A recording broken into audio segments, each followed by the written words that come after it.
Pemirsa, kita masih dalam diskusi Indonesia Lawyers Club. Sekarang saya mau ke Lembaga Konsumen, Pak Tulus Abadi. Dari sisi konsumen, gimana melihat? Ya, untuk saat ini konsumen seperti dimanjakan ya. Pertama, banyak pilihan. Salah satu hak konsumen dalam Undang-Undang Konsumen itu punya hak untuk memilih. Nah, dengan adanya akses seperti ini memang kemudian kita dihadapkan pada pilihan yang multi choice. Apalagi kemudian tadi salah satu hak dasar konsumen ketika mengkonsumsi adalah ada aksesibilitas dan harga. Tadi kan sebenarnya belum terjawab kenapa harganya murah. Ya, tadi masih berkutat soal bayar pajak dan lain-lainnya. Tapi banyak hal yang belum terungkap kenapa murah. Satu hal menurut saya kenapa harganya murah, karena selama ini harus diakui bahwa di sektor transportasi kita itu banyak inefisiensi. Salah satunya pungli. Ya, DPP Organda dulu berkuar-kuar bahwa ada pungli di sektor transportasi sekitar 20 triliun. Nah, pungli itu kan semua dibebankan pada konsumen dengan tarif. Ya, sehingga tarif yang sekarang dirasa lebih mahal itu karena salah satunya adalah masih tingginya pungli di dalam transportasi kita, yang itu tidak terjadi di online transportasi tadi. Kenapa? Ya kan belum resmi tadi kan. Nah, kalau nanti sudah diresmikan dan lain sebagainya mungkin akan terjadi fenomena pungli yang pungli juga. Ya, bisa jadi, sangat mungkin. Kan pungli terjadi di semua lini kan. Nah, kemudian dua hal yang kami juga justru agar konsumen berhati-hati tadi, bahwa kita seperti dimanjakan, tapi sebenarnya ada semacam bom waktu yang juga lebih mengerikan. Pertama tadi disinggung oleh kawan saya Darmandeng Tias bahwa selama ini kita terlalu mudah mendownload aplikasi apapun yang kemudian data pribadi kita diperjualbelikan.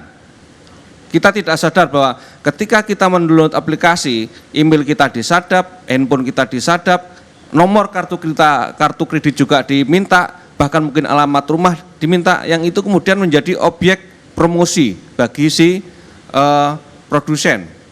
Yang kita lagi-lagi kita tidak tahu data pribadi kita untuk apa oleh mereka. Dan ini nilai promosinya sangat tinggi, ya.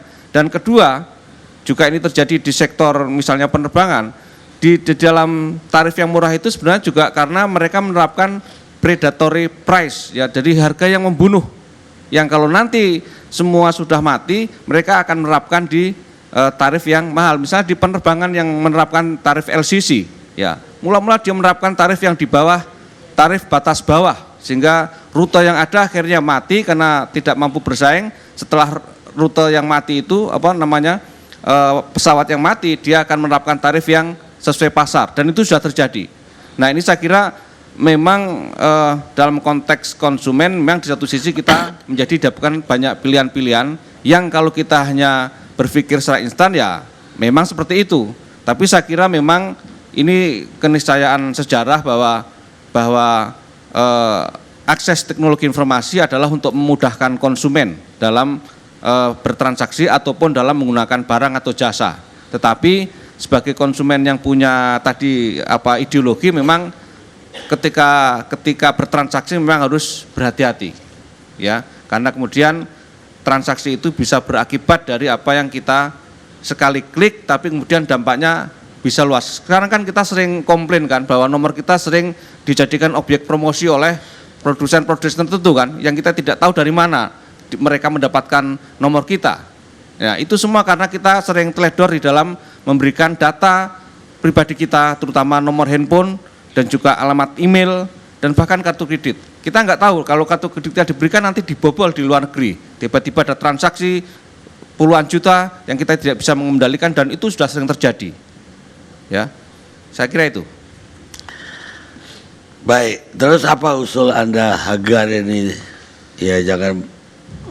Ya, memang aspek legalitas saya kira tidak bisa dipungkiri, ya, bahwa transportasi online memang mau tidak mau harus mengikuti norma hukum yang ada di satu sisi, dan di sisi lain kawan-kawan dari transportasi yang konvensional juga harus terus menginovasi, meningkatkan pelayanan pada konsumen. Karena sampai detik ini memang kalau kita bicara pelayanan transportasi itu memang masih banyak mengecewakan. Walaupun ada klaim dari teman-teman sudah meningkatkan, tapi faktanya misalnya kita naik taksi, ya sering konsumen mengatakan, dan juga saya juga sering naik taksi, argonya sering berbeda-beda, kemudian ada sopir yang masih merokok, ya dan lain-lain. Nah itu semua untuk saat ini bisa dijawab oleh yang online transportasi itu saat ini. Tapi nanti lain kali kalau sudah semua tumbang dan pemerintah tidak hadir, bisa jadi mereka juga melakukan itu. Dan kedua, saya juga heran kalau pemerintah berkuar-kuar soal pajak, sebenarnya kan pemerintah bisa masuk terhadap transaksi antara konsumen dengan provider online untuk dikenakan pajak yang tinggi. Ya, sekarang berapa transaksi, berapa jumlah, berapa ribu transaksi yang bisa diendus dan kemudian pemerintah bisa menerapkan pajak di situ. Dan kemudian pajak ini bisa dipakai untuk agar tarifnya tidak terlalu jomplang dengan tarif yang konvensional gitu. Dan dalam konteks manajemen transportasi yang lebih besar, saya kira ke depan dan saya kira harus diterapkan sekarang adalah misalnya pemerintah harus konsisten menerapkan electronic route pricing agar kendaraan plat hitam yang melewati ruas tertentu di jalan dia kenakan jalan berbayar, sehingga nanti taksi-taksi yang online itu kalau melewati rute itu dia bisa kena berbayar. Dan untuk sepeda motor seharusnya memang ada lokalisasi agar tidak boleh masuk ke ruas-ruas tertentu dalam konteks ojek online tadi. Baik, sekarang Effendi.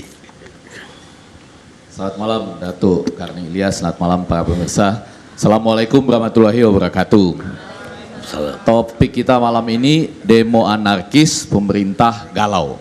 Kalau ditanya pemerintah galau atau tidak, jawabnya iya, karena pada hari ini yang terjadi adalah rakyat kecil berhadapan dengan rakyat kecil. Saya tidak menggunakan istilah dibenturkan, tetapi artinya pemerintah belum hadir dalam konteks kebijakan, karena kebijakannya belum selesai. Tapi apakah kita salahkan presiden? Tidak juga, karena presiden Brazil juga sama posisinya, belum mengambil kebijakan dalam hal ini. Paling nanti yang salah menterinya, kira-kira begitu ya, di tanah air kita paling nanti yang salah adalah menterinya.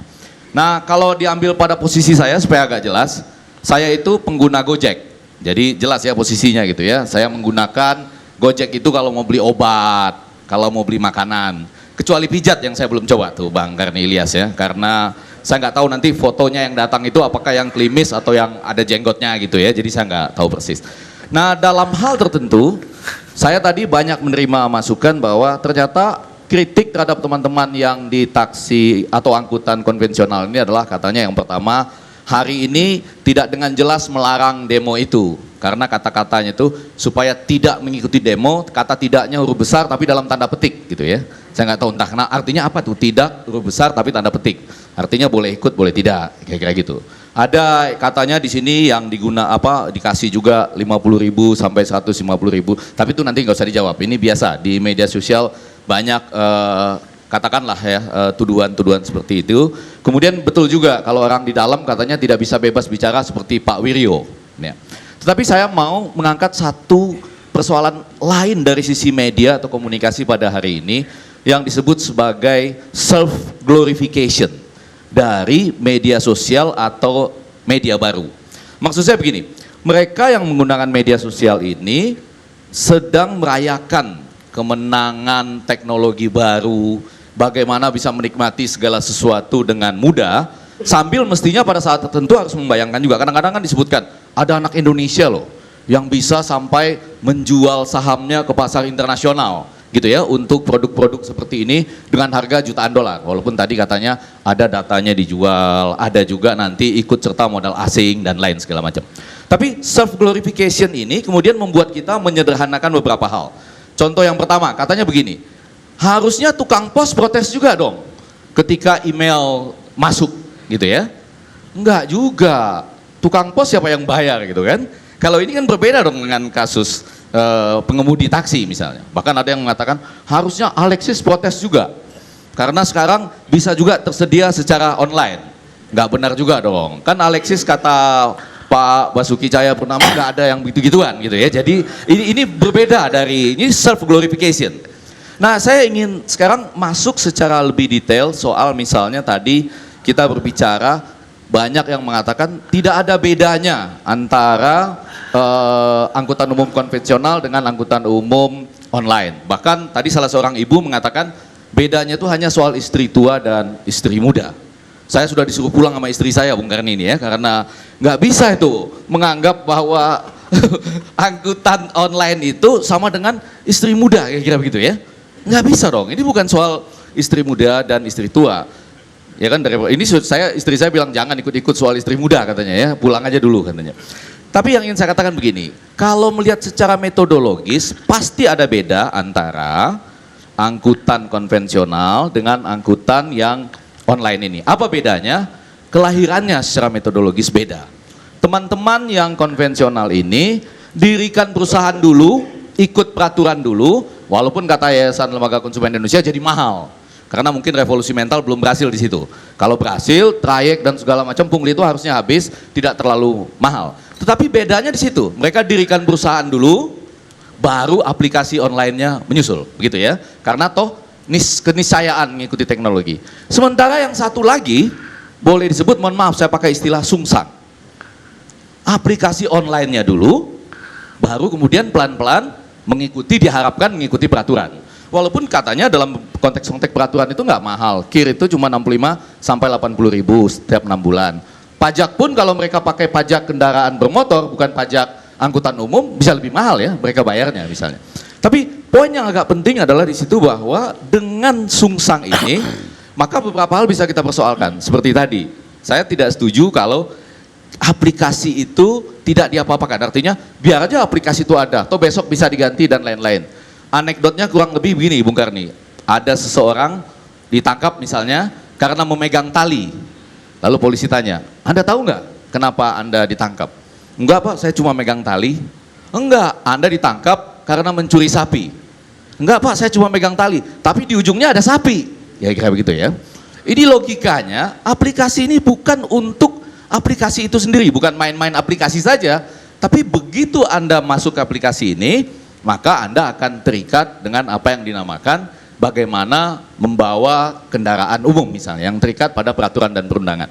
Nah, satu lagi yang sebetulnya menarik adalah, tadi saya nonton di TV One juga, Kepala Dinas Perhubungan DKI Jakarta misalnya mengatakan, mestinya angkutan umum yang disebut online ini katanya itu termasuk pada jenis sewa atau rental. Nah, di Jakarta kurang lebih perusahaannya itu ada 6 dengan mobil jumlahnya 457.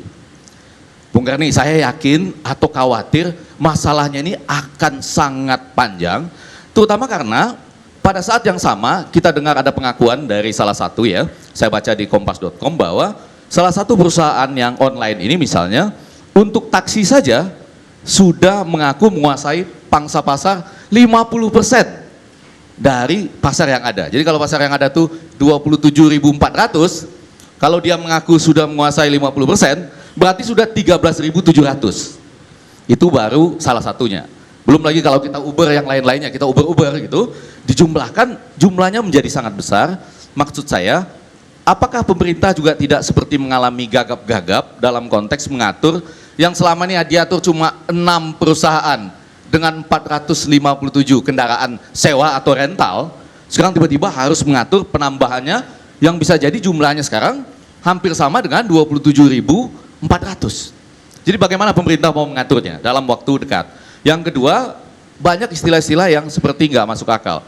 Jadi misalnya pool, bagaimana kendaraan-kendaraan yang online ini punya pool?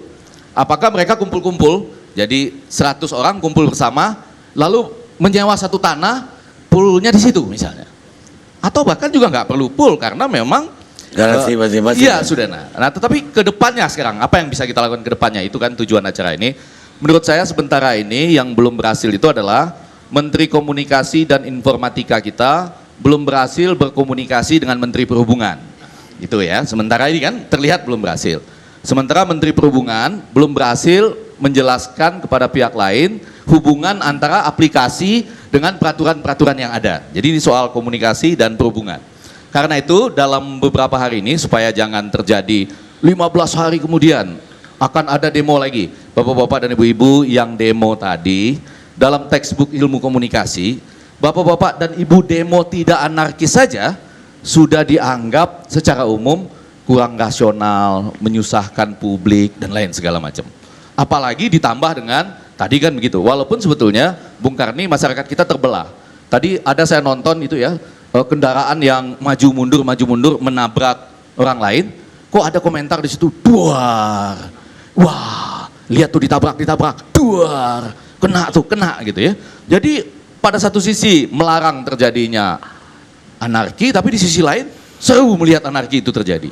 Jadi ini memang kita semua galau, setuju. Nah, dalam waktu beberapa hari ini mudah-mudahan Menteri Komunikasi bertemu dengan Menteri Perhubungan, bertemu dengan semua teman-teman ini ya, pemangku kepentingan, lalu dengan cepat dibuat bagaimana ke depannya. Karena sekali lagi ini bukan persoalan kategorinya adalah sewa atau rental yang selama ini baru diurus 6 perusahaan dengan 457 kendaraan.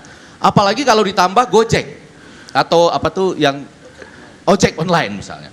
Itu saya rasa dalam konteks tertentu bisa juga mematikan rezeki taksi online ataupun bajai. Bayangkan kalau harganya sama pun tetapi ojek bisa jalan lebih cepat daripada taksi yang berhenti seketika, maka orang juga nanti akan memilih misalnya ojek online sebagai alternatif. Jadi masih ada pekerjaan yang terjadi, tapi harapan kita semua pemerintah betul-betul hadir supaya rakyat ini tidak berhadapan dengan rakyat lagi. Terima kasih Bung Karni. Jadi yang galau itu bukan hanya pemerintah, kita juga ya. Oh sebetulnya kita semua, jadi di Brazil galau, di Spanyol, Italia, Jerman, kemudian Hong Kong, India galau. Malah sebetulnya ada usulan juga kalau ingin Menteri Komunikasi yang juga paham soal hukum, ada Ruhut Sitompul di sini sebetulnya gitu ya. Baik, kita lihat sejenak.